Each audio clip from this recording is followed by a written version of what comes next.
যখন লস হইতে লাগে চারিদিক থেকেই হয়। একে তো আমার শখের জিনিসটা একেবারে নষ্ট হয়ে গেছে এই কয়েকদিন আগে কেনার জিনিস, দুই আবার এই জিনিসটা ফেলতে অনেক টাকা খরচ করতে হবে। হ্যালো, আসসালামু আলাইকুম, কেমন আছেন সবাই? আশা করি ভালোই আছেন। ভাই বোনেরা, আমেরিকার কিছু কিছু জিনিস দেখলে অবাকই লাগে।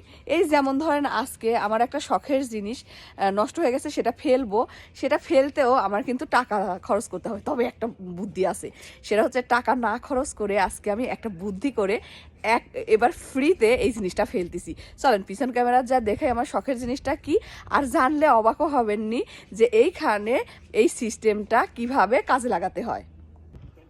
কান্নাকাটি করব না কিসের জন্য? আমার এত সুন্দর একটা ফ্রিজ বন্ধ, মানে কি হলো আমি বুঝলু না, নষ্ট হয়ে গেল, বললো নষ্ট হয়ে গেছে। আমি খুঁজেও পেলাম না যে নষ্ট হলো কি হলো। তো এখানে এই নষ্ট হয়ে গেছে বলে আপনারা আবার সবগুলাই ভাবতেছেন, ওরে আল্লাহ, এ তো দেখতেছি ভাঙা ফ্রিজ। শাকিল আপু ভাঙা ফ্রিজের জন্য এরকম করতেছে। না রে ভাই বোনেরা, ভাঙা ফ্রিজের জন্য না, আগে কাহিনীটা শুনেন। আর এই ফ্রিজটা ভাঙতে আমরা বাধ্য হয়েছি কি কারণে সেটাও করছি। দেখেন, তা ফ্রিতে ফেলতে গেলে কিছু থাকে, কন্ডিশন দিছে, সেটা হচ্ছে এই ইয়াগুলো আপনার মানে ভেঙে ফেলে এইভাবে রাখতে হবে। দেন তারা এসে এটা নিয়ে যাবে, তাছাড়া নিত না। বলে দিছিল যে তোমরা পাট করে ফেলবা এবং ফ্রিজটা এইভাবে রাখবা। কিন্তু বিশ্বাস করেন, শুধুমাত্র ওই ডিপটার একটু প্রবলেম হয়েছিল, আর আমাদের বাড়ির লোক সেটা ফেলে দিয়ে দিচ্ছে। একদম নতুন ফ্রিজটা। এত খারাপ লাগতেছে যে এত কষ্ট করে এত টাকা দিয়ে কিনে মানে একটা বছরও চালাতে করতে পারলাম না। দেখেন, এই যে এখন একটু পরে আসবে। এই যে ফ্রিজ নিতে চলে আসছে তারা, এনারা কারা জানেন? এনারা হচ্ছে সিটির লোকজন। এখন সিটির লোকজন কেন আমার বাড়িতে এই ফ্রিজ নিতে আসছে জানেন ভাই বোনেরা? এটা শুনলে অবাক হবেন। আমেরিকাতে কিছু কিছু জায়গায় মানে এক একটা স্টেটে আসলে এক এক রকম নিয়ম কারণ চলে। আমি যখন সান্টা ক্লারা ছিলাম ওখানে ফ্রিতে জিনিসগুলো নিয়ে যাইতো। বছরের একটা সময়ে সবাই ইচ্ছা মতো জিনিসপত্র ফেলতো এবং মানুষ এসে এসে সেই জিনিসগুলো মানে সিটির মানুষ এসে নিয়ে যাইতো। কিন্তু এই আমার নতুন বাড়ির এখানে সিস্টেমটা ডিফারেন্ট। এখানে কোনো জিনিসপাতি ফেলার কোনো সুযোগ নাই। যে জিনিসই ফেলতে যাবেন না কেন আপনার টাকা দিয়ে ফেলতে হবে, এবং টাকা দিয়ে যে ফেলবেন সেটা কিন্তু কম টম টাকা না, অনেক টাকা দিয়ে ফেলতে হয়। আর একটা সুযোগ আছে, সেটা হলো এর ভিতরে আপনাদের একটা মজার দৃশ্য দেখাই। সেটা হচ্ছে আমার বরের এবং আমার বাপের। দেখেন হা করে তারা দেখতেছে যে কিভাবে জিনিসগুলা তোলা হচ্ছে এই ট্রাকের ভিতরে। তবে কি জানেন, আমার বর এবং আমার বাপের দুইজনের দুই চিন্তা পরে শুনলাম।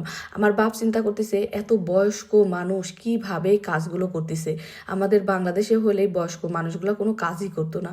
এটা নিয়ে আমার বাপ খুব চিন্তিত। আর আমার হাজবেন্ড দেখতেছে কিভাবে ট্রাকে এই জিনিসগুলো উঠাচ্ছে। যাই হোক ভাই বোনা, যে কথা বলতেছিলাম, আমি যে এরিয়াতে থাকি এই এরিয়াতে একটা সিস্টেম আছে। বছরে আপনি একবার সিটিকে যদি কল করেন তাহলে সিটি এসে আপনার বড় একটা প্রোডাক্ট তারা ফ্রিতে নিয়ে গিয়ে ড্রাম করে দিবে, অর্থাৎ ফেলে দিবে। আমি বিষয়টা জানতাম না। আগের বছরে যখন আসছিলাম অনেক জিনিসপত্র আমরা ফেলছিলাম মানুষ ডেকে, এবং প্রতিটা প্রোডাক্ট ফেলতে আমার অনেকগুলো করে টাকা খরচ হয়েছে। ছোট প্রোডাক্টের জন্য $40-50 করে নিছে, আর বড় প্রোডাক্টের জন্য আরও বেশি টাকা নিছে। তারা নিয়ে গিয়ে এক জায়গায় ফেলে দিয়ে আইছে। কিন্তু এবার আমার প্রতিবেশী বলল যে তুমি বছরে একটা জিনিস ফেলতে পারবা, বড় জিনিস, সো সেটা সম্পূর্ণরূপে ফ্রি, এবং তুমি সিটিকে কল করলে সিটিরা লোকজন এসে এটা নিয়ে যাবে। শুনে সঙ্গে সঙ্গে আমি সিটিতে কল দিছি। ওরা কিছু কথা বলছিল, ওদের কন্ডিশন অনুযায়ী ফ্রিজ কীভাবে মানে ভাঙতে হবে সেগুলো বলে দিছিল, এবং বলছিল যে তারা রাতে এসে জিনিসটা নিয়ে যাবে মানে ফেলার জন্য। পরে আমরা সব কিছু করে টোরে রাতেই রেখে দিয়েছিলাম। সকালে এই যে দেখেন সিটি থেকে এই ট্রাকটা আসছে, এসে আমাদের জিনিসগুলো নিয়ে গেছে। তো যারা আশেপাশে আছেন তারাও কিন্তু এই বড় জিনিসগুলো ফেলার জন্য টাকা খরচ করেন না। এরকম সিটিকে কল করলে পারে সিটির লোকজন এসে আপনার বছরে একটা জিনিস এইভাবে ফেলে দিবে কোনো টাকা ছাড়াই। এছাড়া অন্য সময় যদি আপনি ডাকেন তাহলে আপনার টাকা দিয়ে ফেলতে হবে। এক এক জায়গার আসলে এক এক রকম নিয়ম। আমেরিকার এক এক স্টেটে এক এক রকম নিয়ম, যে নিয়মটা দেখেও অবাক লাগে, জেনেও অবাক লাগে। যায় না ভাই বোনেরা, আজকের ভিডিওটা আপনাদের কিরম লাগলো? যদি ভিডিওটা ভালো লাগে তাহলে অবশ্যই লাইক কমেন্ট শেয়ার করতে একদম ভুল করবেন না। Bye bye, tata.